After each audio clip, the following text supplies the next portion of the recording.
Malaysia தமிழர்கள் உங்கள் அனைவருக்கும் என்னுடைய வணக்கம் வணக்கம் வணக்கம்.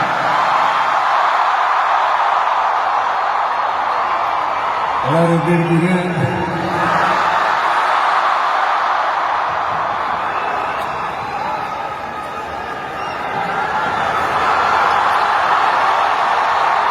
உலகம் முழுக்க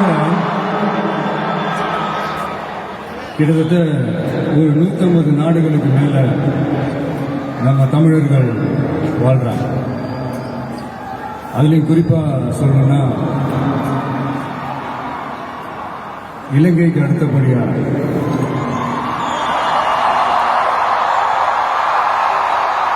அதிகமான தமிழர்கள் வாழ்ற ஊர்னா நம்ம மலேசியான்னு சொல்லுவோம்.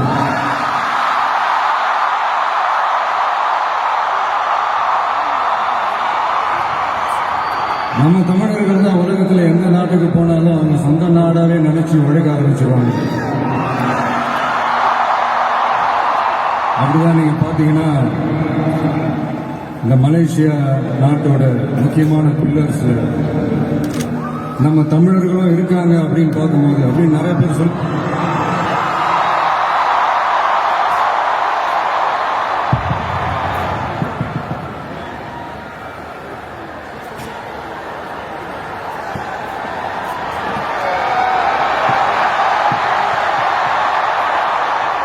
அப்படின்னு நிறைய பேர் சொல்லி கேள்விப்படும் போது உண்மையிலே ரொம்ப சந்தோஷமா இருக்கு.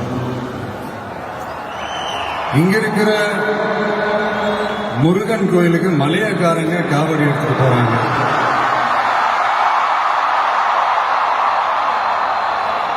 இங்க இருக்கிற சைனாக்காரங்க ரொம்ப அழகா தமிழ் பேசுறாங்க. அப்படி நம்மளுடைய தமிழை, நம்ம மொழியை, நம்ம கலாச்சாரத்தை, நம்ம பண்பாட்டை இன்னும் உயிரோடு வச்சிருக்கிற நம்ம மலேசியா தமிழர்களுக்கு இந்த நேரத்தில் என்னுடைய நன்றியை தெரிவிச்சு,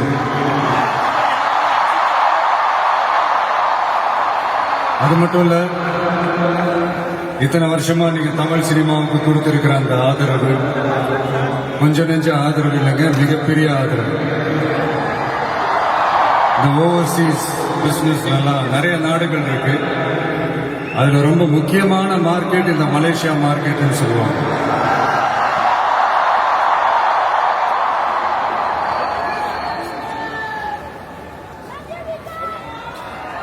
அது மட்டும் இல்ல, இங்க நிறைய ஷூட்லாம் வந்திருக்கும். சில படங்களுடைய பேரை கேட்டாலே மலேசியா தான் ஞாபகம். அப்படி நம்ம நண்பர் அஜித் நடிச்ச பில்லான்னு சொல்லுவாங்க.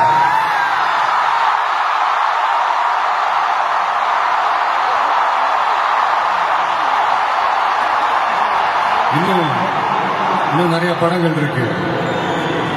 என் படங்கள்ல காவலன், குருவி எல்லாம் இங்க ஷூட் வந்தப்போ ரொம்பவே சப்போர்ட்டிவா இருந்திருக்கிறீங்க. யாதும் ஊரே யாவரும் கேள்வின்னா அது நீங்க தாங்க. அப்படிப்பட்ட இந்த மலேசியால இந்த ஜனநாயகன் படத்தினுடைய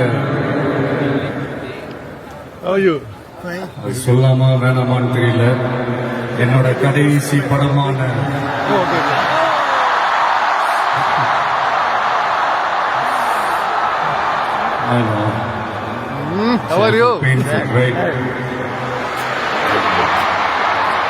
என்ன பண்றேன் சரி, அது விடும். இந்த ஜனநாயகன் படத்தினுடைய இந்த ஆடியோ லான்ச் அணியோட கான்செப்ட்லையும் சேர்ந்து நடக்கிறது உண்மையிலே ரொம்ப பெருமையா இருக்கு. இவ்வளவு தூரத்தில் இருந்தாலும் இங்க இருக்கிற என்னுடைய ரசிகர்கள், இங்க இருக்கிற என்னுடைய ஊடக நண்பர்கள், இங்க சோசியல் மீடியாவில் ரொம்ப ஆக்டிவா இருக்கக்கூடிய நம்ம நண்பா நண்பிகள்,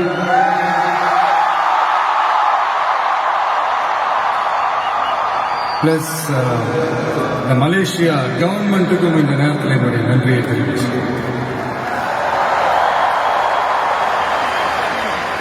தமிழ் சினிமா ஆரம்பிச்சு எவ்வளவோ வருஷங்கள் ஆச்சு. அவ்வளவு வருஷங்கள்ல நம்ம தமிழ் மக்களுடைய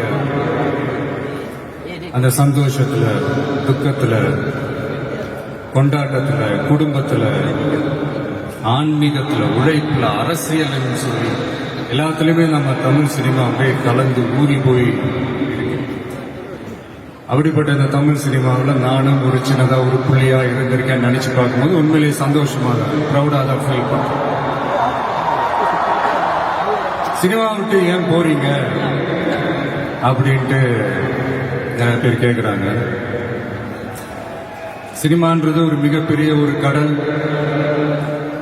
அதுல ஒரு கரையோரமா ஒரு சின்னதா ஒரு மணல் வீடு கட்டணும்னு தான் நான் ஆசைப்பட்டேன்.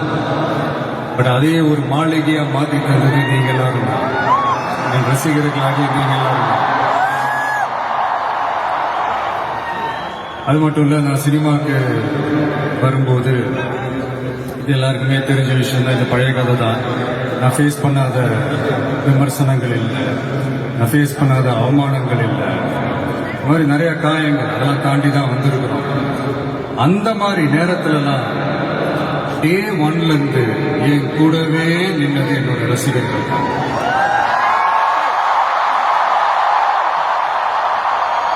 ஒரு நாள் 2 நாள் இல்லைங்க, கிட்டத்தட்ட ஒரு 30-33 வருஷத்துக்கு மேல என் கூடவே நின்றுக்கிறாங்க. அதனாலதான் நான் என்ன டிசைட் பண்ணேன்னா, அடுத்த 30-33 வருஷத்துக்கு அவங்களோட நான் நிக்கிறோம்னு முடிவு பண்ணிட்டேன்.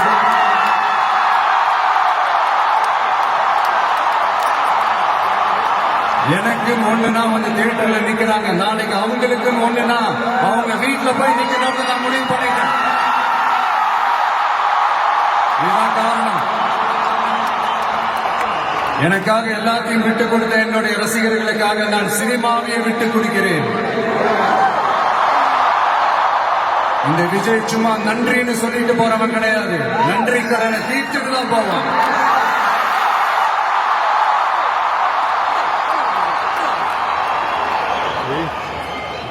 ஒரு குட்டி கதை ஒன்று சொல்றேன்.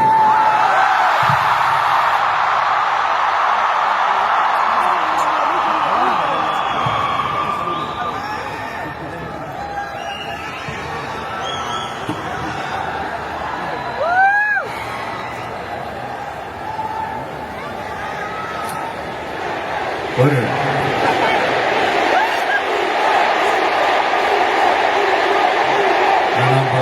பூச்சிக்க போறாங்க. ஒரு குட்டி கதை மாதிரி ஒரு ஆட்டோக்காரர் ஒரு கர்ப்பிணி பெண்ணை ஆட்டோல ஏத்திக்கிட்டு ஹாஸ்பிட்டலுக்கு போறாங்க. பெரிய மழை பெஞ்சுக்கிட்டு இருக்கு. அப்ப அவர்கிட்ட இருந்த அந்த கொடைய அந்த கர்ப்பிணி பெண்ணை கிட்ட கொடுத்துட்டு இதை எடுத்துக்கிட்டு போமா அப்படின்னு சொல்றாங்க. அப்ப அந்த பொண்ணு சொல்றாங்க, ஆனா இது எப்படி நான் உங்ககிட்ட நான் திருப்பி கொடுக்கறது? அதுக்கு அந்த ஆட்டோக்காரர் சொல்றாரு, வேற யாருக்காவது தேவைப்படுறவங்களுக்கு கொடுத்துருமா அப்படின்னு சொல்லிட்டு அவர் போயிடுறாரு.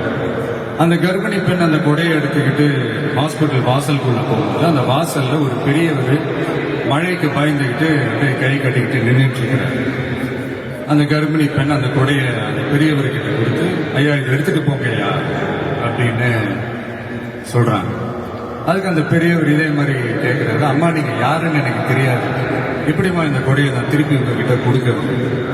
அதுக்கு அந்த பொண்ணு சிரிச்சுக்கிட்டே சொல்றாங்க, வேற யாருக்காவது தேவைப்படுறவங்களுக்கு கொடுத்துருங்க ஐயா அப்படின்னு சொல்லிட்டு போயிடுறாங்க.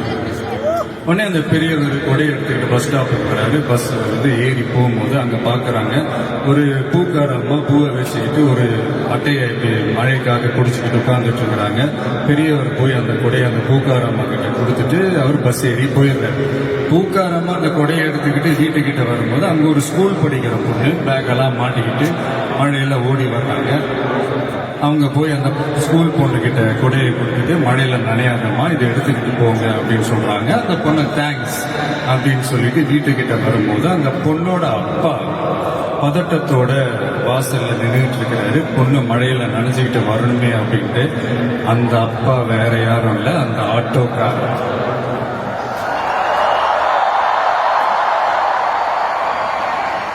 அந்த குடை அவர் கொடுத்த குடை. So the moral of the story is,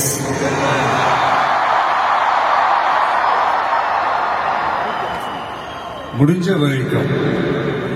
வரைக்கும் எல்லாருக்கும் சின்ன சின்னதா ஒரு நல்லது, சின்ன சின்னதா ஒரு ஹெல்ப், அது செஞ்சு இருந்து பாருங்க. லைஃப் ஒரு மாதிரி ஜாலியா இன்ட்ரெஸ்டிங்கா இருக்கும்.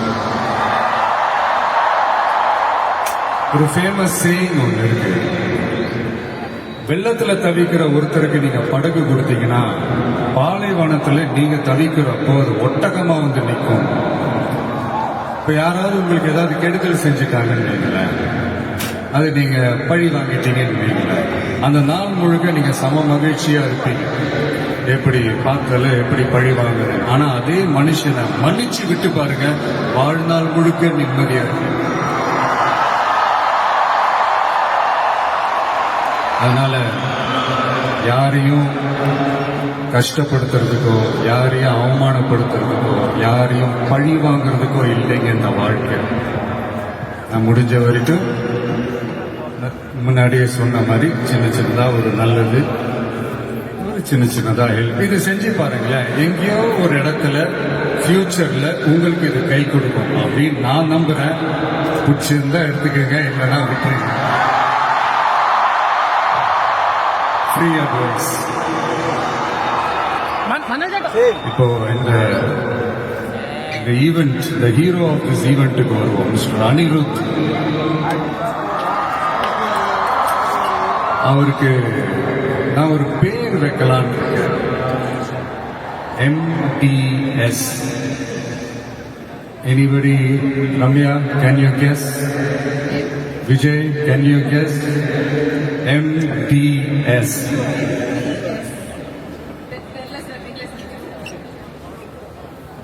Musical Departmental Store. அதாவது அந்த ஸ்டோரை திறந்து நீங்க உள்ள போயிட்டீங்கன்னா அன்லிமிட்டடா என்ன வேணுமோ எவ்வளவு வேணுமோ எல்லாத்தையும் எடுத்துக்கிட்டு ஹாப்பியா வரலாம். அது சாங்ஸா இருக்கட்டும், பிஜிஎம்மா இருக்கட்டும், இல்ல பேக்ரவுண்ட் ஸ்கோர்ல அந்த பிட் சாங்ஸா இருக்கட்டும், எஃபெக்ட்ஸா இருக்கட்டும், இந்த மாதிரி என்ன டிசப்பாயிண்ட் பண்ணதே இல்லை. அது என்னுடைய படம் ஆல்பமா இருக்கட்டும், இல்ல மற்றவங்க படம் ஆல்பமா இருக்கட்டும், படிப்படியா ஏறிக்கிட்டு போய்கிட்டே இருக்கிறாரு. ஸோ ஹாப்பி ஃபார் யூ அனி. அண்ட் என்னுடைய டைரக்டர் வினோத் ஒரு சமூக பொறுப்புள்ள ஒரு இயக்குனர் சொல்லலாம். ஒரு கமர்ஷியல் படமாகவே இருந்தாலும் அதுல ஒரு சமூக பொறுப்புள்ள விஷயங்கள் சொல்லணும், சில நல்ல ஐடியாலஜிக்கல் விஷயங்கள் சொல்லணும், ரொம்ப கவனமா இருப்பாங்க.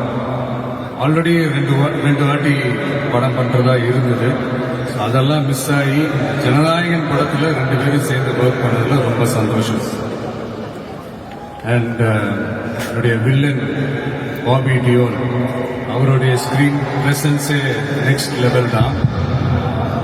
ஆக்சுவலா அவருடைய 2 முக்கியமான 2 படங்கள் தான் அதுலேருந்து இன்ஸ்பயர் ஆகி பண்ணதுதான், பிரியமுடன், வில்லு எல்லாமே. சார், முக்கியமான படங்கள்னா என்ன படம் உங்களுக்கு தோண மாட்டேங்குது?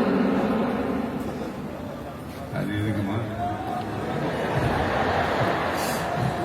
அதான் நான் ஷூட் ஸ்பாட்ல அவர்கிட்ட சொல்லும் போது இதே தான் நான் சொன்னேன். சார், உங்களுக்கே தெரியாம உங்க 2 படத்தை நாங்கள் சுட்டுட்டோம் சார் அப்படின்னு. அவர் அப்படியே விச் மூவி அப்படின்னாரு. ஐயோ, நம்மளே வாய் கொடுக்க மாட்டேங்கிட்டோம். அதனால அது மாதிரி நிறைய இன்ஸ்பயர் படங்கள் பார்த்து அதெல்லாம் சொல்ல வந்தேன்.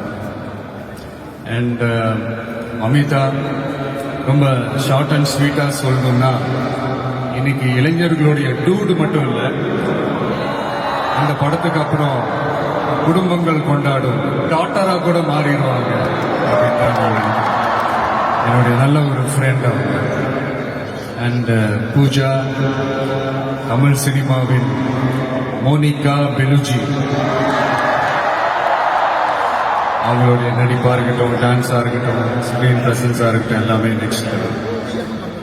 அண்ட் பிரகாஷ் ராஜ், ஜென்ரலா ஹீரோவுக்கும் ஹீரோயினுக்கு தான் நல்ல ஒரு கெமிஸ்ட்ரி ஒர்க் அவுட் ஆகும்னு சொல்லுவாங்கல்ல. எனக்கு ஆக்சுவலா எனக்கும் பிரகாஷுக்கும் நல்ல கெமிஸ்ட்ரி ஒர்க் அவுட் ஆகும். இந்த ஹீரோ வில்லன் அந்த காம்போ, நான் சொல்றது கில்லி டேஸ்ல இருந்தே சொல்றேன். கில்லியா இருக்கட்டும், போக்கிரியா இருக்கட்டும், சிவகாசியா இருக்கட்டும், இல்லை இப்போ ஜனநாயகன் வரைக்கும் அந்த ப்ராசஸ்ல நான் ரொம்பவே என்ஜாய் பண்ணேன். தேங்க்யூ பிரகாஷ்.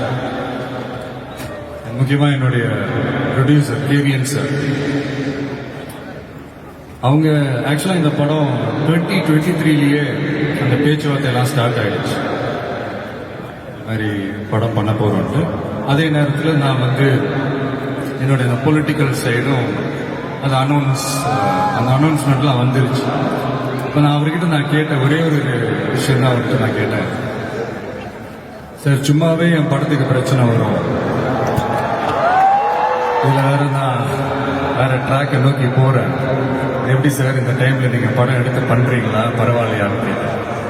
அவர் அதெல்லாம் யோசிக்கவே இல்லை, இமீடியட்டாக பண்ணலாம் அப்படின்ட்டு அந்த பாசிட்டிவ் வைப் எங்கள் மேலே திருப்பி விட்டு. ஸோ இந்த நேரத்தில் அந்த படம் நீங்கள் எடுத்து பண்ணதுக்கு ரொம்ப நன்றி சார். நான் அதுலேருந்து ஸ்டார்ட் ஆகி இன்னைக்கு இந்த ஆடியோ ஃபங்க்ஷன் வரைக்கும் வந்து நின்றுருக்கிறோம். எதுலையுமே தலையிட மாட்டார். நம்மளுடைய கோ ப்ரொடியூசர்ஸ் ஜெகதீஷ், லோஹித்லாம் சொல்லுவாங்க, இவர் என்ன சார் எதுலையுமே தலையிடவே மாட்டார், என்ன நடக்குது, ஏது நடக்குது, ஷூட்டிங் நடக்குதா இல்லையா, என்ன செலவாகுது, எதுவுமே கேட்க மாட்டேங்கிறாரு. அது ஒரு விதத்தில் ப்ளஸ் ஆகவே இருந்தாலும் இன்னொரு விதத்தில் மைனஸாகவும் இருக்குது அப்படின்ற மாதிரி விளையாட்டாக சொல்லிட்டு இருக்காரு. ரொம்ப அவருக்கு இந்த மாஸ் ஃபிலிமோட அவர் காதல் கதைகள்லாம் அவருக்கு பெருசாக பிடிக்கும். அதனால் அப்பப்போ ஷூட்டிங்க்கு வந்தாங்கன்னா அந்த guys I just need a mass action film okay அப்படின்ட்டு அந்த எனர்ஜி எங்க மேலே பாஸ் பண்ணிட்டு போயிடுவார். ஸோ அந்த மாதிரி once again thank you sir. And Prabhu master, Shobi master, Kalyan master, Baskar, Noble, Johnny, Sridhar, எல்லாருமே நீங்கள் உங்களுடைய பிஸி ஸ்கெட்யூலில் இந்த ஈவெண்ட்காக சென்னையிலேருந்து இங்கே வந்து நீங்கள் ரிஹர்சல்லாம் பார்த்து இது நீங்கள் பெர்ஃபார்ம் பண்ணது ரொம்ப நல்லா இருந்தது. இந்த ஈவெண்ட்டுக்கு அது ஒரு பெரிய ப்ளஸ்ஸாக இருந்தது. So thank you all once again. Sathyam Suriyan, அவங்களுடைய team, editor Pradeep and team, assistant directors Aravind and team, எல்லாருமே ஒரு மாதிரி நல்ல ஒரு சென்சிபிளான ஒரு டீமோட வேலை செஞ்ச மாதிரி எனக்கு பட்டுச்சு. ஸோ இதுதான். அண்ட் கடைசியாக ஒரே ஒரு விஷயம், இப்போ லைஃப்பில் இது முன்னேறணும் அப்படின்னா நண்பர்கள் இருக்காங்களோ இல்லையோ, வலுவான எதிரிகள் இருக்கணும்.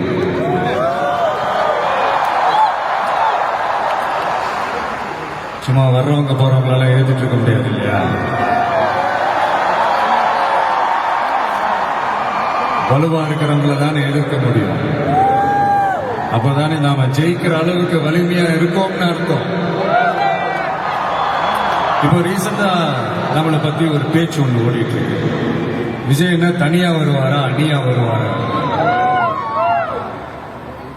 நம்ம எப்பங்க தனியா இருந்திருக்கிறோம்? 33 வருஷமா உங்களோட தானே இருக்கிறோம், மக்களோட தானே இருக்கிறோம். அப்ப அது ஒரு மிகப்பெரிய ஒரு அணி தானே.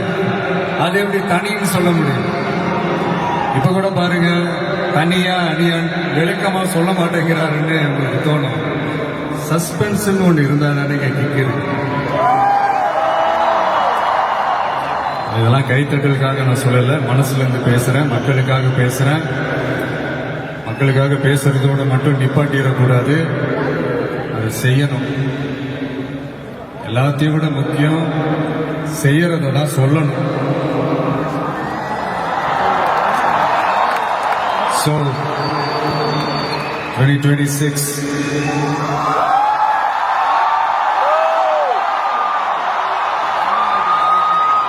history repeats itself.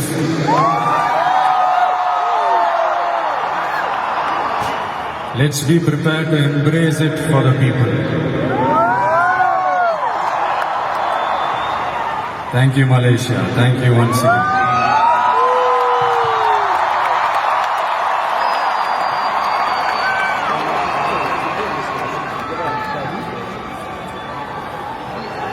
Najibulakuru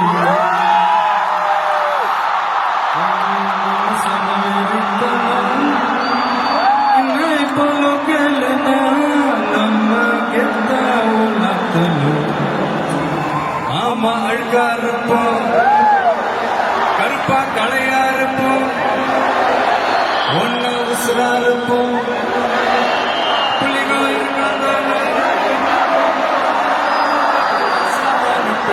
என்னோட இல்லாம யாருக்கும் தௌலத்து இல்ல, தௌலத்தாவே நிலையே ஆளுதான் பாடி நெஞ்சுக்குள்ள குடியிருக்கும்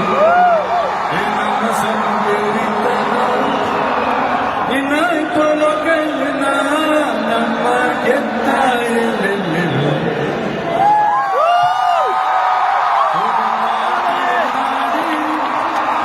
அதன் வேர்களில் நம்ம வேர்வ பாரு மரம் மேலொரு கூடு, அதன் தாய் வழி சொந்தம் இந்த காடு.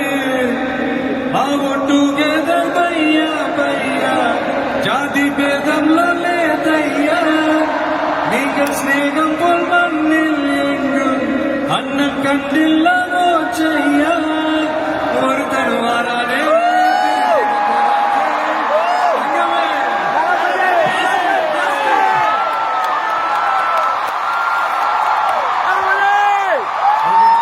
உங்களுக்காக போரா கச்சேரியா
ஒரே ஒரு தடவை நாங்க சொல்லிக்கிறோம் சேர்ந்து தங்கங்க தளபதி.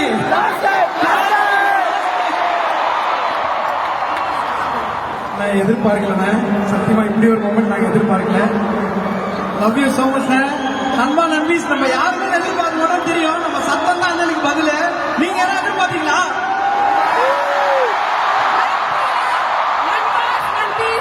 லாஸ்ட் 25 மினிட்ஸ் நம்ம தளபதி நமக்காக டான்ஸ் ஆடினாரு, பாடினாரு, இன்ஸ்பைரிங்கான ஒரு ஸ்பீச் கொடுத்தாரு. Are you happy? Thank you sir, thank you sir. We wish you the very best. நீங்க எல்லாரும் இல்ல சார், எங்களோட ஒரு ஃபியூ மினிட்ஸ் டைம் ஸ்பெண்ட் பண்ணுவீங்க சார்.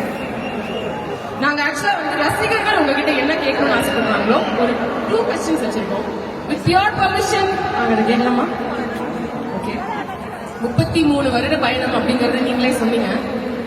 இந்த 33 வருடத்துக்கு அப்புறம் இப்ப நீங்க வேற ஒரு மைல்களை தொட போறீங்க அப்படிங்கும்பொழுது இந்த இடத்த நீங்க விட்டுட்டு போற இடத்த நிரப்புறதுக்கு யாருமே கிடையாதுன்னு நாங்க எல்லாரும் feel பண்றோமா? உங்களுக்கு என்ன தோணுது? யார் யார் எந்தெந்த இடத்துல வைக்கணும்னு அவங்களுக்கு தெரியும்.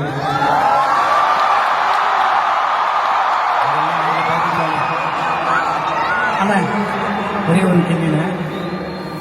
ஃபர்ஸ்ட்லாம் நீங்க கொஞ்சம் கம்மியா பேசுவீங்க அப்படின்ற மாதிரி பார்த்துருக்கோண்ணே. ஆனா இப்போ பேச்சில் இருக்கிற வீரமும் ஆழமும் ஆளுமையும் ரொம்ப பவர்ஃபுல்லா இருக்குண்ணே. அந்த வெறித்தனத்துக்கு அந்த டிரான்ஸ்ஃபர்மேஷனுக்கு என்னென்ன காரணம்? தப்புதான்.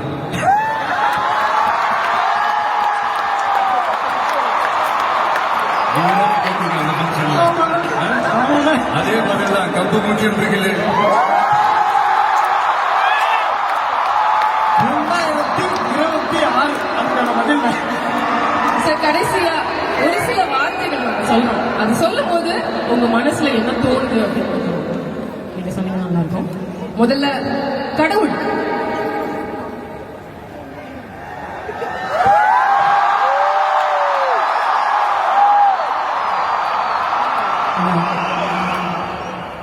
நெக்ஸ்ட் அம்மா.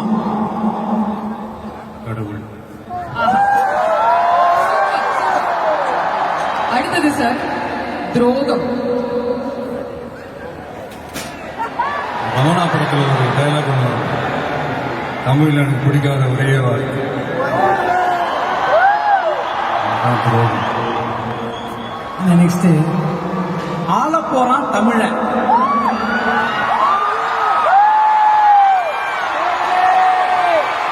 சீக்கிரமே நடத்தி காட்டுவாங்க.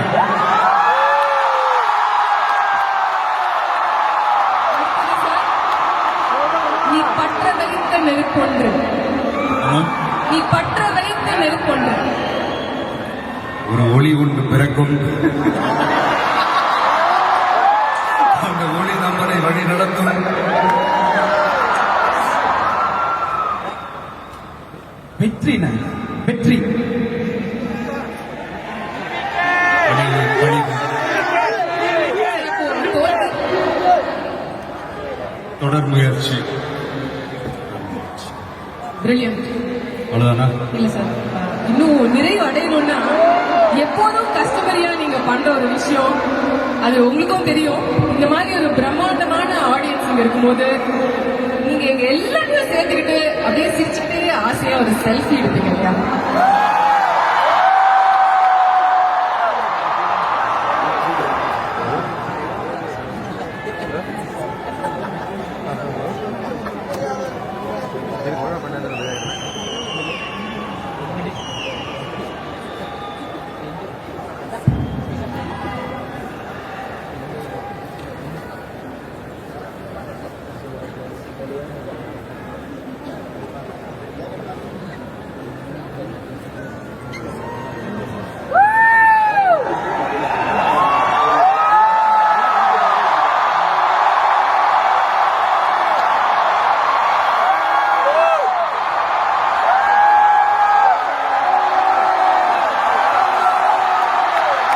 இசை வெளியீடு இத்தனை மக்களோட அன்போட ஜனநாயகன் இசை வெளியீட்டு விழா இப்ப நடக்க போகுது. We request the entire cast and crew to please join us here.